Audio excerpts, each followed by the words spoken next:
Halina't pag-usapan natin 'to mga idol. Para sa nalalapit na NBA All-Star ay official na ngang inanunsyo ang mga kasali sa starter game at West ay sina Kevin Durant ng Phoenix Suns, Nikola Jokic ng Denver Nuggets, Luka Doncic ng Dallas Mavericks, Gilgeous-Alexander ng Oklahoma Thunder at LeBron James ng Los Angeles Lakers, at ang team captain dyan tulad ng dati ay si LeBron pa rin. Habang sa East naman ay si Jason Tatum ng Boston Celtics, Joel Embiid ng Philadelphia 76ers, Damian Lillard ng Milwaukee Bucks, Tyrese Haliburton ng Indiana Pacers at Giannis Antetokounmpo ng Milwaukee Bucks, at si Giannis pa rin ang team captain ng East All-Star mga idol.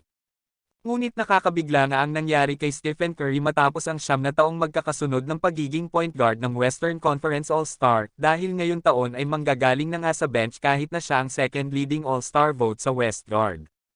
Habang grabe na din ang pinapakitang performance ngayon ni DeAngelo Russell sa loob lamang ng 5-6 game mga idol.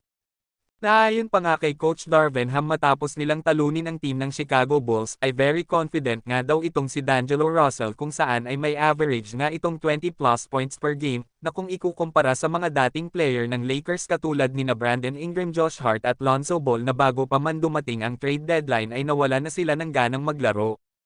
Hindi katulad kay D'Lo kasi na kahit siya ang nalilink sa mga trade rumors ngayon ay mas lalo pang tumaas ang kanyang kumpiyansa sa sarili, at pwede rin kasing makatulong para tumaas pa ang kanyang value na hindi rin malabo na maraming team ang magkaroon ng interest dito.